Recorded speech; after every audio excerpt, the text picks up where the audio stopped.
Assalamualaikum warahmatullahi wabarakatuh. Selamat malam dan salam sejahtera untuk kita semua. Bapak Ibu guru hebat peserta pelatihan yang kami banggakan, alhamdulillah kita sampai di pertemuan yang keempat. Kita akan bahas evaluasi pembelajaran bermakna.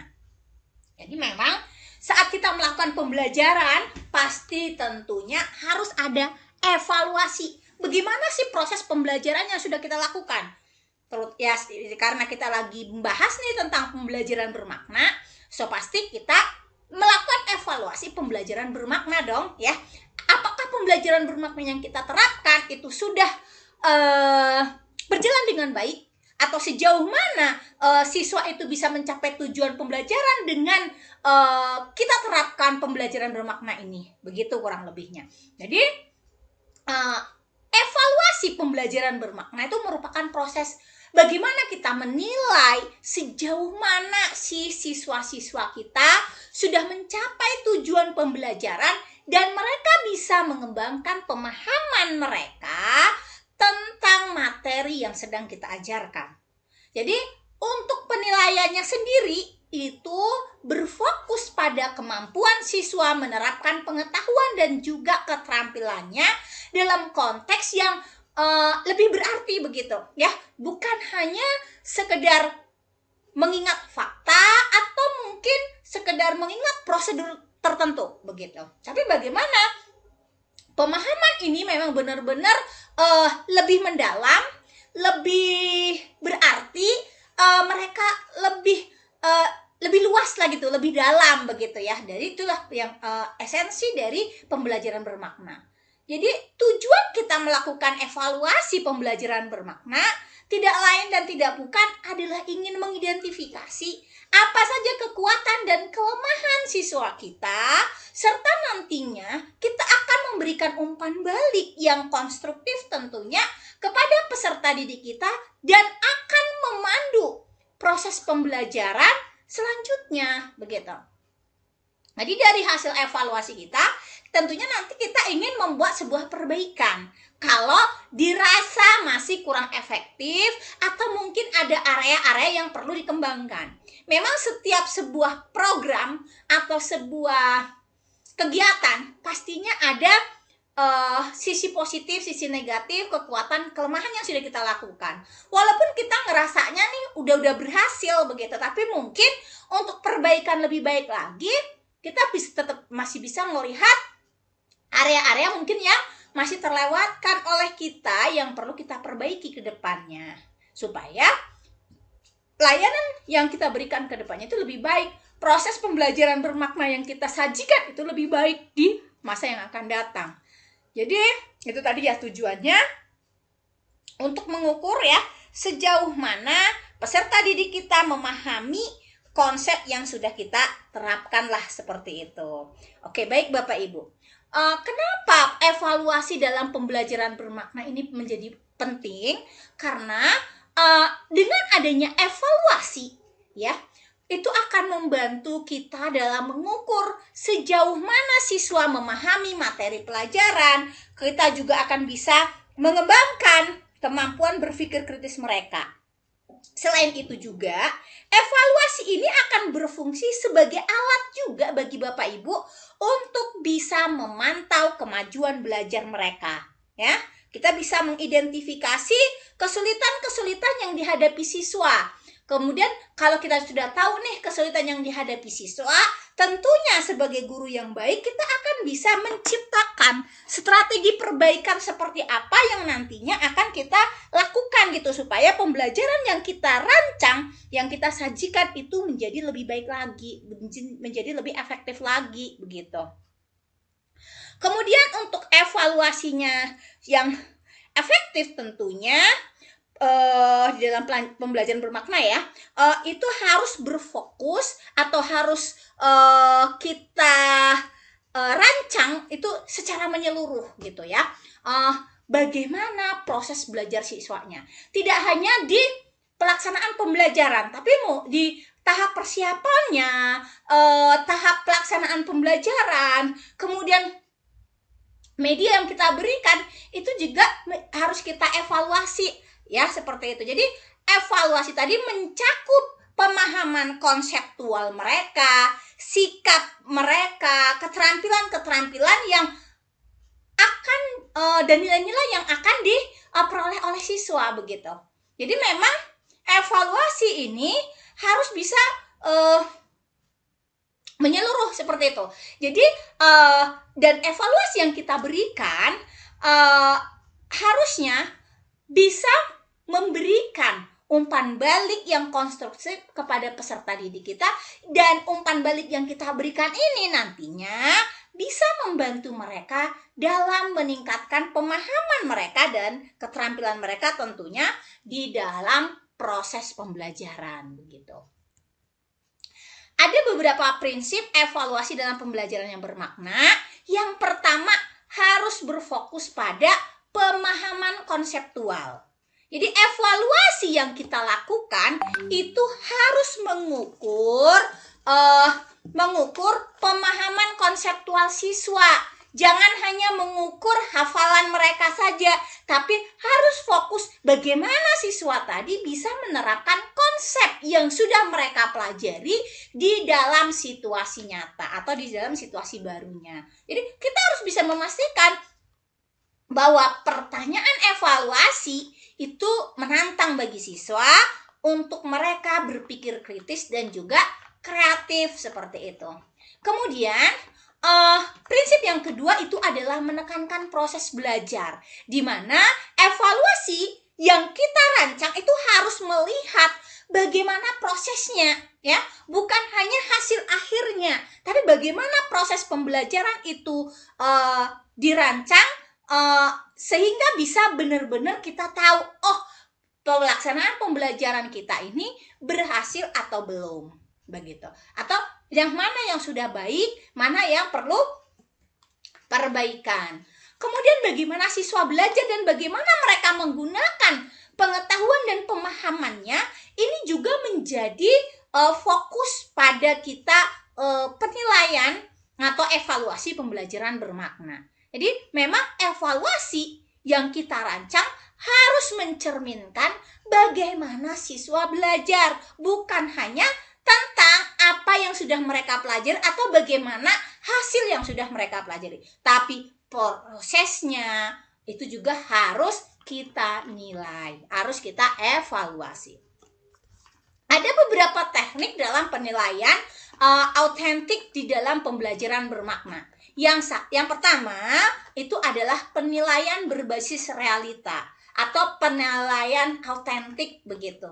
Jadi penilaian autentik itu akan menghubungkan pembelajaran yang sedang dibahas dengan kehidupan nyata. Itu harus kita ada relevansinya seperti itu. Jadi teknik pembelajaran autentik ini atau berbasis realita ini memungkinkan peserta didik untuk menunjukkan pemahaman mereka melalui tugas-tugas yang relevan dengan konteks dunia nyata.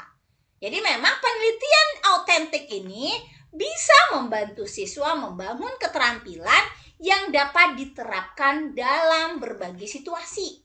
Kemudian teknik penilaian atau evaluasi selanjutnya itu adalah mengukur pemahaman yang mendalam, ya.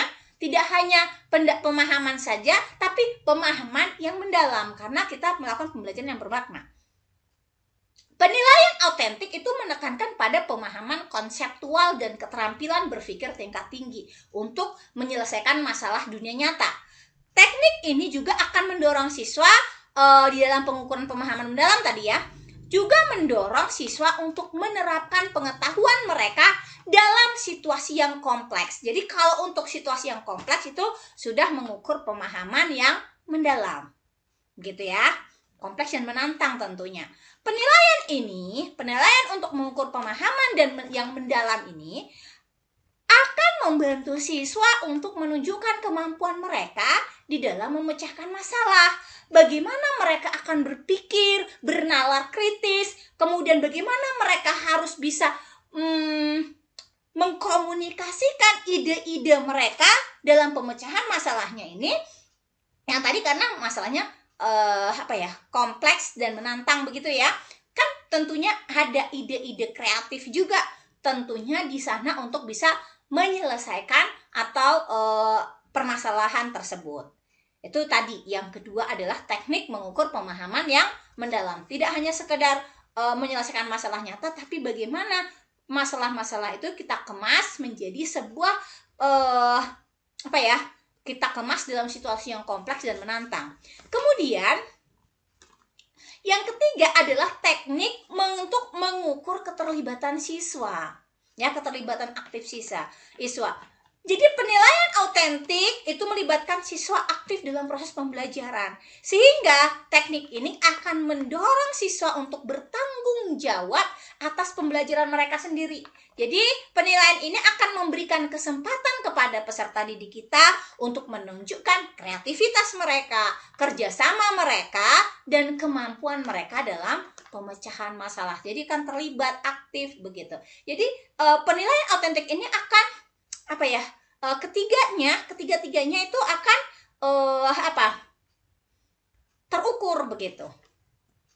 Kemudian ada penilaian kinerja. Kalau tadi penilaian autentik, sekarang kita lanjut ke penilaian kinerja. Jadi di dalam penilaian kinerja kita bisa melakukan penilaiannya ada 4 macam, yaitu ada evaluasi berkelanjutan, kemudian lebih berfokus pada kinerja, kemudian membuat keterampilan praktis, dan juga memberikan umpan balik yang tepat. Itu di penilaian kinerja 4 poin yang perlu kita perhatikan. Ya, yang pertama adalah evaluasinya berkelanjutan. Penilaian kinerja itu melibatkan pemantauan, evaluasi, ya, secara berkelanjutan. Jadi guru bisa mengamati dan menilai bagaimana perkembangan siswa selama kegiatan belajar, baik secara individu maupun kelompok. Pada penilaian kinerja juga fokus pada proses, ya, daripada hasil akhirnya. Jadi guru akan pasti melakukan pengamatan atau penilaian kinerja, sehingga guru perlu mengamati bagaimana siswa menyelesaikan tugas, bagaimana strategi yang digunakan siswa, bagaimana mereka punya kemampuan untuk memecahkan masalah. Tidak hanya berpatokan pada hasil akhir yang mereka dapatkan. Ini yang akan membuat siswa terus aktif. Jadi karena memang penilaian berbasis kinerja harus seperti itu, fokus pada prosesnya. Kemudian yang ketiga adalah menciptakan atau melatih keterampilan praktis. Jadi penilaian kinerja cocok untuk menilai keterampilan praktis seperti presentasi, simulasi, demonstrasi, dan juga proyek. Jadi Bapak Ibu bisa melihat langsung bagaimana siswa menerapkan pengetahuannya dan keterampilan yang mereka miliki yang sudah mereka pelajari. Kemudian kita memberikan umpan balik yang tepat. Penilaian kinerja juga memberikan kesempatan bagi guru untuk memberikan umpan balik yang spesifik, ya, yang konstruktif kepada peserta didiknya. Jadi umpan balik itu bisa diberikan secara lisan maupun tertulis pada aspek-aspek yang perlu ditingkatkan. Kemudian penilaian portofolio. Jadi di dalam selain tadi penilaian autentik, penilaian kinerja, ada penilaian portofolio. Portofolio itu merupakan kumpulan karya siswa, ya. Itu dalam periode tertentu bisa berbentuk tugas tertulis, bisa proyek mereka, kumpulan proyek mereka, bisa juga presentasi atau hasil karya kreatif mereka. Jadi memang portofolio itu akan menggambarkan secara menyeluruh tentang perkembangan dan kemajuan siswa. Yang kedua adalah refleksi dan evaluasi. Jadi dengan menggunakan portofolio, kita juga bisa mengevaluasi atau melihat, ya, dengan menggunakan rubrik tentunya apa sih yang sudah dicapai oleh peserta didik. Jadi kita bisa melihat atau melakukan penilaian yang lebih objektif dan lebih adil tentunya. Karena kita dengan portofolio ini bisa kita gunakan sebagai alat untuk melakukan refleksi dan juga evaluasi pada siswa, ya, hasil kerja siswa tadi. Kemudian yang ketiga, portofolio juga bisa mendorong siswa untuk merefleksi kemajuan belajar mereka, mengidentifikasi area yang mana yang perlu dikembangkan, sehingga nantinya akan membantu siswa untuk mengembangkan keterampilan metakognitifnya dan meningkatkan rasa tanggung jawab atas pembelajaran yang sedang mereka lakukan. Penilaian yang selanjutnya itu adalah penilaian proyek.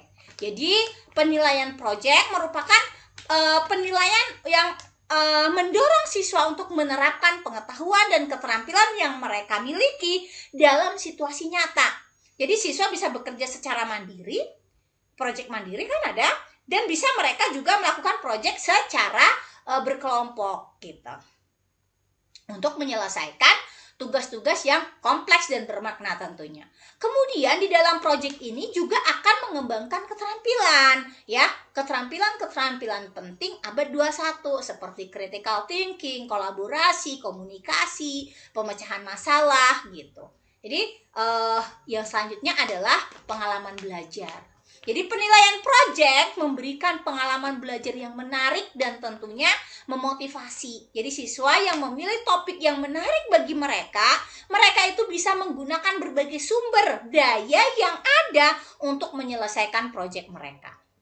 Bagaimana pengembangan instrumen berbasis proyek? Tentunya untuk instrumen pembelajaran berbasis penilaian berbasis proyek yang kita lakukan, yang pertama kita harus temukan atau pilih topik apa yang akan kita berikan untuk sebagai proyek, ya, yang akan relevan gitu ya dengan ketersediaan sumber daya, dengan materi kita itu harus relevan. Kemudian setelah kita pilih topik yang relevan, kemudian kita akan rumuskan tujuan dari pembelajaran yang ingin kita capai melalui proyek ini. Rumuskan kriteria penilaiannya, baru kita bisa nanti menentukan indikator-indikator soal yang bisa mengukur yang untuk mengukur ketercapaian tujuan pembelajaran yang kita lakukan. Baru kita akan menentukan tahapan-tahapan proyek. Jadi kita bagi proyek itu ke dalam beberapa tahapan yang terstruktur ya, dan ada pedoman dan timeline-nya. Jadi kita memang memberikan keleluasaan kepada mereka, tapi alangkah baiknya kita sebagai guru juga bisa merancang timeline atau deadline-nya ya seperti apa begitu ke mereka, supaya mereka bisa merencanakan dan mengeksekusi proyeknya itu dengan baik. Ya kadang-kadang kan peserta didik gampang lalai ya. Misal nih ini proyek ini harus selesai, tapi kalau nggak digarap-garap ya tentunya mereka tidak akan tahu apa langkah-langkahnya. Jadi kalau misalnya kita sudah bagi tahapan-tahapannya secara jelas dan kita berikan timeline, itu akan membantu juga untuk mereka menyelesaikan proyeknya dengan tepat waktu. Kemudian kita perlu melakukan yang namanya evaluasi proses, pantau kemajuan belajar siswanya, ya, berikan umpan balik dan bimbingan. Jangan sampai siswa terlena sehingga tidak menyelesaikan tugas mereka. Sama ini kayak sedangkan jangankan siswa ya Bapak Ibu, mahasiswa S3 saja kalau banyak yang berleha-leha padahal sudah diberi warning ya, itu adalah maksimal 14 semester. Tapi ya kadang ada yang lalai begitu sampai 14 semester bahkan nggak siap dan terancam DO gitu. Ya itu tadi karena kita padahal ya kita kan kalau ngambil S3 pastinya udah dewasa dong ya. Tapi kadang ya itu tadi namanya juga manusia. Makanya apalagi siswa, kita berikan proyek, kita bagi tahapan-tahapannya dan kita berikan timeline supaya proyek ini berjalan dengan baik lah begitu ya. Kemudian kita akan kembangkan instrumen untuk evaluasi berbasis portofolio.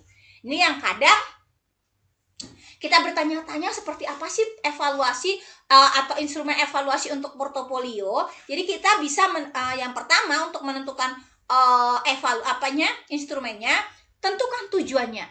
Apa sih yang mau kita kembangkan atau yang mau kita nilai dari pembuatan atau pengumpulan portofolio ini? Maka kita harus tuliskan tujuannya secara jelas dan spesifik, sesuai dengan kurikulum, sesuai dengan kompetensi yang mereka miliki. Contoh, saya belajar matematika. Pastinya portofolio yang dibuat oleh atau yang disusun oleh siswa harus yang berkaitan dengan pokok bahasan pada bidang studi matematika yang sedang dirancang begitu. Apakah portofolio saat mereka merencanakan atau menyelesaikan bab 1 atau misalnya bangun ruang, kemudian bagaimana mereka portofolionya saat di bab yang berapa, tapi tentunya masih berkaitan dengan keterkaitan keberhasilan belajar di sesuai dengan tujuan pembelajaran yang kita tetapkan tentunya. Kemudian jenis portofolionya juga harus kita pilih atau kita tentukan ya, seperti apa. Apakah portofolionya merupakan proses atau produk atau portofolio refleksi. Jadi jenis-jenis portofolio ini harus sesuai dengan tujuan yang tadi sudah kita tetapkan di awal. Baru kita akan merancang kriterianya. Kriteria penilaian dirancang dengan jelas dan terstruktur, dan itu saat melakukan perancangan penilaian, rancangan kriteria penilaian itu bagusnya kita libatkan siswa. Karena apa? Karena kita ingin siswa itu menyediakan atau memenuhi kriteria-kriteria yang sudah kita tetapkan, begitu ya. Kemudian maka libatkanlah siswanya. Buat rubrik ya, jadi buat rubrik penilaian sebagai pedoman yang jelas dan objektif sehingga dalam menilai portofolio itu bisa lebih objektif begitu. Jadi di rubrik ini harus memuat deskripsi rinci kriteria penilaian dan juga tingkat capaiannya. Kemudian di rubrik penilaian dan evaluasi pembelajaran yang bermakna, itu ada standar kriterianya, ada pemberian umpan balik yang spesifik, dan ada transparansi keadilan. Ya, saat kita membuat rubrik penilaian evaluasi pembelajaran bermakna menggunakan kriteria, Bapak Ibu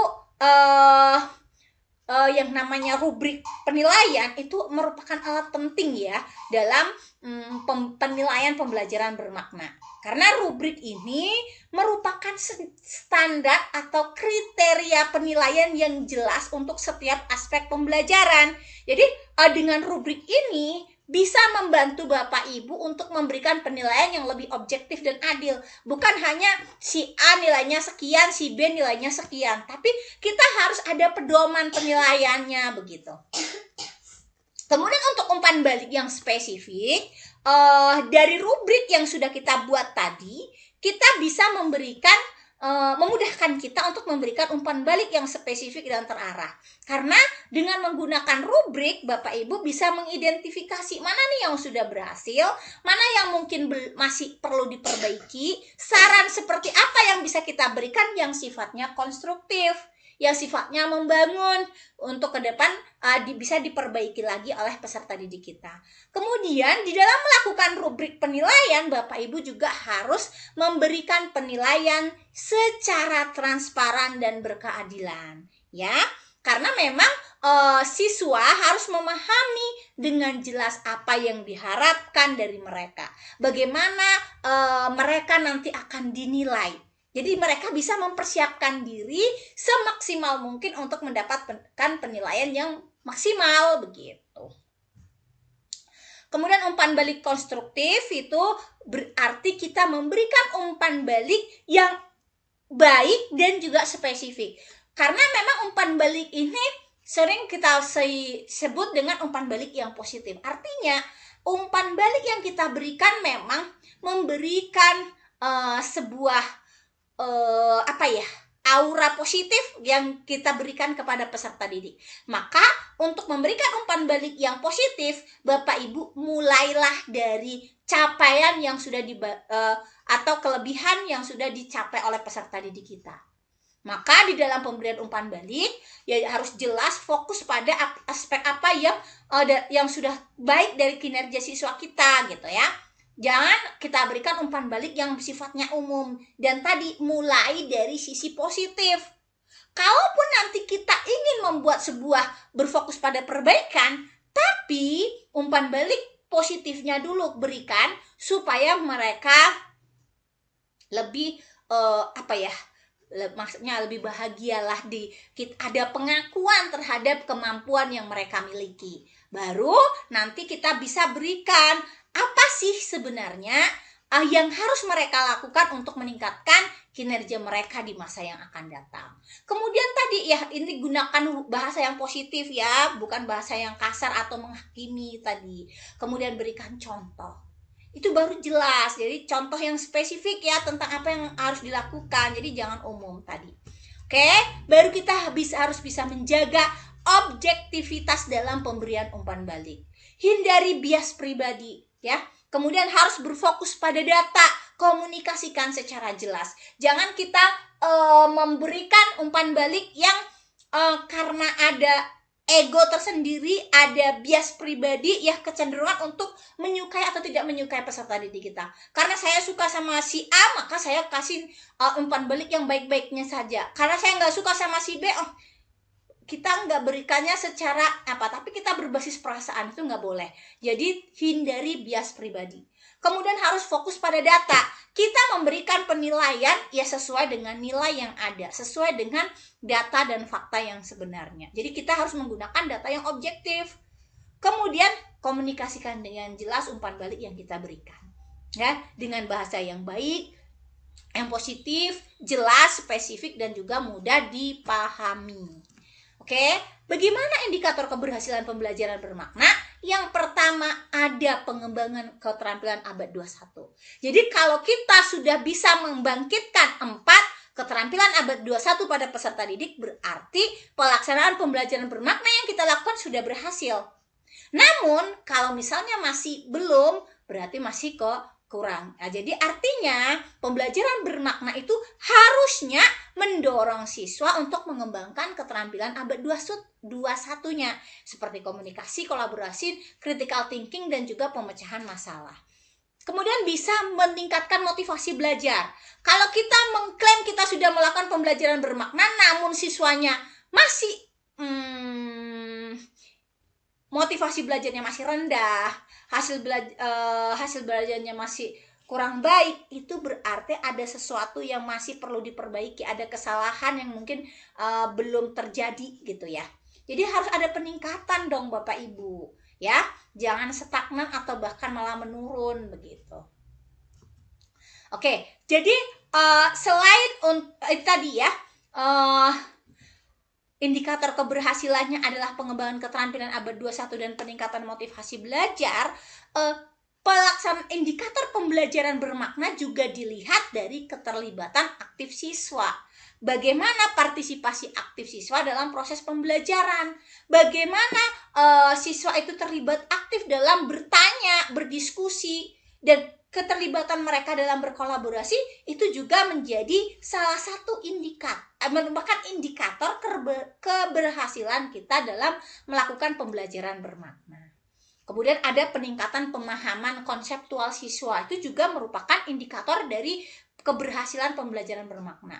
Jadi pemahaman konseptual itu akan mengalami peningkatan jika pemahaman yang dapat mereka itu mendalam.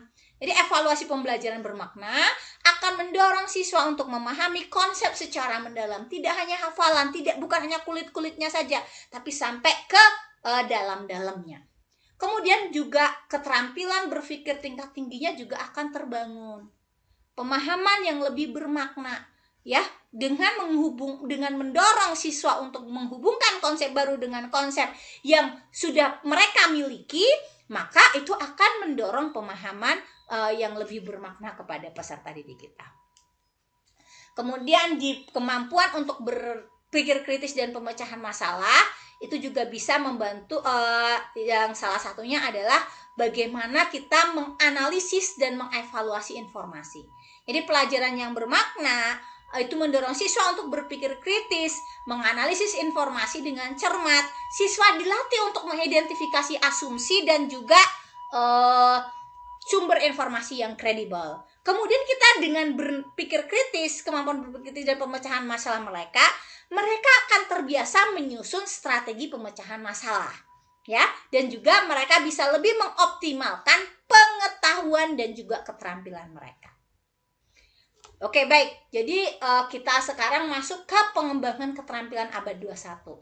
Karena di dalam pembelajaran bermakna salah satu indikatornya adalah pengembangan keterampilan abad 21. Kalau tadi ada keterampilan abad 21 yang keempat tadi ya, komunikasi, kolaborasi, critical thinking, dan pemecahan masalahnya itu sudah terbangun, maka berarti pembelajaran yang sudah kita lakukan itu sudah berhasil. Pembelajaran bermakna yang kita lakukan itu sudah berhasil gitu. Jadi ada peningkatan motivasi belajar, dampak evaluasi perbaikan dan pembelajaran. Jadi evaluasi yang pembelajaran yang efektif dapat memberikan dampak positif dan signifikan terhadap proses belajar mengajar. Jadi itu tadi Bapak Ibu, kita sudah belajar bagaimana evaluasi pembelajaran bermakna. Evaluasi pembelajaran bermakna merupakan komponen penting dalam proses pendidikan. Dengan menerapkan teknik penilaian yang autentik, pengembangan instrumen yang tepat, pemberian umpan balik yang konstruktif, harapannya Bapak Ibu bisa mendorong siswa untuk mencapai potensi maksimal mereka.